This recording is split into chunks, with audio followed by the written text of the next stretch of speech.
Hey everyone, this is Cordelia, and I wanted to talk to you, I hope quickly, about the Ballad of Songbirds and Snakes. Of course, I bought it 3 years ago when it first was published, but the occasion is that in a week's time, or less than a week, we will be able to see, all of us will be able to see in the cinemas uh, the film version, the movie version of the Ballad of Songbirds and Snakes. And yes, I do think it looks awesome, and I can't wait. But today I wanted to talk just about the book. I remember the first time I heard there was going to be another book of the Hunger Games series. I was both scared and excited. I'm scared because what if that happens to be another cursed child, as in Harry Potter, and I hated Cursed Child, and I think it was unnecessary and stupid. Uh, and I didn't want that to happen to my beloved series, The Hunger Games. And then I heard it was going to be about Coriolanus Snow, the villain of the original trilogy, the Katniss nemesis, the dictator of Panem. So why should I be interested in him? But honestly, most of all, I just wanted to hear about the First War, how it happened, why it happened, how it ended, and so on. Or maybe about the time after Mockingjay, all the reconstruction and what happened to Panem after the Second War was won and how it all looked like in the future. But of course, I bought it. I mean, it's the Hunger Games. It's the thing that I love the most. Even more than Buffy, more than Chucky, definitely more than Harry Potter or anything else. And I was relieved when I read it the first time 3 years ago because it turned out to be a very good book, in my opinion. And it made me interested in Coriolanus Snow, in President Snow, but it also introduced a whole new bunch of characters that are very, very well, good characters, not good as people but good as characters in the book. I think Susanne Collins didn't write that book because she thought she might make some more money of it. I think she had a great story to tell, in addition to the original franchise. That's very interesting, and it digs deeper into what was happening before we met Panem when Katniss volunteered in the Hunger Games. We meet President Snow, future President Snow, when he is 18 and is just 10 years after the war. Once a rich and noble family of Snow, now is very poor and barely has something to eat. Coriolanus Snow lives with with his cousin, with his cousin Tigris and their grandma. And Coriolanus' dream is to restore Snow name to its former glory. And this opportunity seems to present itself while there is a change in the Hunger Games, meaning this is the first year introducing the mentors to the tributes from the districts. The Hunger Games at the beginning didn't look like the ones we know from Katniss' story. At first, they were just showing the tributes into the arena and giving them some weapons and waiting for them to kill each other until one survived. They just shipped him back to their districts, and that's all. The viewing wasn't mandatory. None of the betting took place. There were no gifts being sent to the arena. This all began during the 10th Hunger Games when Coriolanus becomes a mentor for Lucy Gray Baird, a tribute from District 12. Corio's main goal and dream is to restore the Snow name to its former glory, and that's the reason, that's the cause for everything he does. That's the main thing that will fuel him throughout the whole book, even though bits and pieces of his humanity will show. His ambition will be relevant and will be the most important thing that keeps him going. There are three strong things, the strongest things about that novel. The first is the story. then the characters, and then the message it conveys. And I would say the characters are the most interesting part for me, at least. First of all, we have Corio Snow. I loved the creation of him with his last shreds of humanity, with his first love, his friendships, and the fact that he would just abandon it in the end. It will not matter at all because, as I said, only his ambition and thirst for power and his loyalty to capital matter for him. He is a capital man, and capital people, at least in his mind, are different, better than the district people.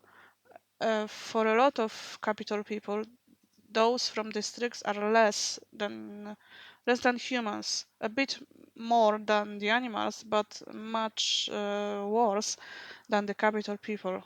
That's how they see them. Then there's the character of Lucy Gray. Lucy Gray is a very interesting character for me.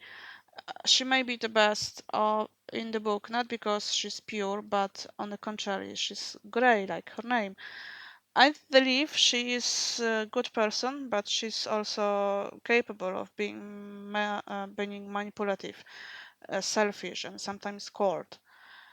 And I love it. I love complex characters. I hate when the character is just good or just evil.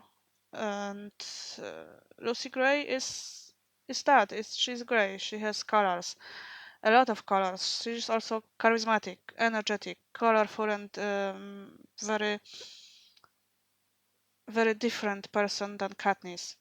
I say that because I know that a lot of people will probably do the comparisons. I never did. For me, Lucy Gray was completely different. The only thing that Katniss and her have in common is their singing abilities. And other than that, I just thought of her as somebody new, somebody else, somebody fresh. And I don't have this need to compare her to Katniss. But if you do, I'm gonna tell you that maybe she's not anti-Katniss like some people said, but she's very different. We also have Tigris, a very kind, warm-hearted woman, Corio's cousin. She may, she probably did do some prostitution in order for them to survive, but I'm not judging. I think she is one of the best people in this book. She and Sejanus. Sejanus is Corio's kind of friend from school. Sejanus is from District 2. They became rich, very, very rich at some point, and they moved to capital when the boy was 8. He hates it, he hates the game, and she's the voice of reason, the voice of compassion, and he essentially gets lost, uh, gets lost in this world that he has to live in. Last but not least, there is Volumnia Gore, a woman with interesting name. She's a doctor. She's the head game maker, and she's the representative of evil. She takes Corio under her wings, and she teaches him that people are essentially violent and cruel, and that they need control. She asks him the question, "What are the Hunger Games for?" At first, he replies to punish the districts, but the punishment can be in a lot of forms, so why the Hunger Games? And at the end, he knows the answer, to show us, to show everyone that even children become brutal, and uh, they quickly turn from prey to predators. That's the view of Dr. Gorse on humanity, and that's the view that Corio adapts, even if he didn't have it before. He adapts it pretty quickly under her wing. For me, the story was very interesting, and it had an interesting points of how, for example, the hanging tree began, and why President Snow was so personally interested in Katniss and why he hated her so much, and how it was personal for him because she reminded him of his first love, Lucy Gray. It also tells a story of, well, kind of a romance, but even though I do think they cared for each other at some point, they didn't know each other well. So for me, it wasn't love, it was infatuation, some kind of care, but not love exactly. I would say the story is pretty even, especially in the first parts, the first and second part. It's full of surprises. It doesn't stop. It everything, well, something is going on all the time, but yet we have these moments with the characters, how they we have these moments when they show us who they truly are, and we can dig deeper into the characters. The only thing I would complain, well, not complain, but the only thing that's maybe not perfect as the other parts is the last part, the third part, and it's kind of both a little tedious and a little rushed, especially the very ending with what happened with Sejanus and Lucy Graydon and Coriolanus at the end. It was a little bit too fast. I heard the movie deals with it differently, and I mean, it takes a longer time, so maybe that will be better than the book. We'll see. I love all the messages that the book is trying to convey. The manipulation, the use of media to forget our sorrows, not only media but also substances like alcohol or drugs, and how we can see other people who are essentially human beings like us, but how we can see them as totally different and worse, and how fear speaks to us all. Fear and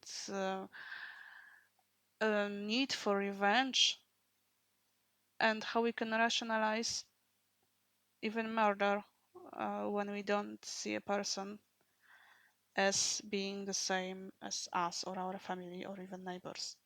So, are we essentially evil and violent, brutal and cruel, or are we good, as Lucy Gray put it, and we have the ability to control ourselves and to not cross the line into the evil part? I have to admit, I have great expectations about the movie. I think it's going to be a very good one. From what I've seen of the trailers and some clips that are available in the internet. And yeah, I'm going to watch it on the 18th of November because I can go on 17th. And I hope you will all do the same. I mean, watch the movie whenever you can. And that's all for now. Bye bye.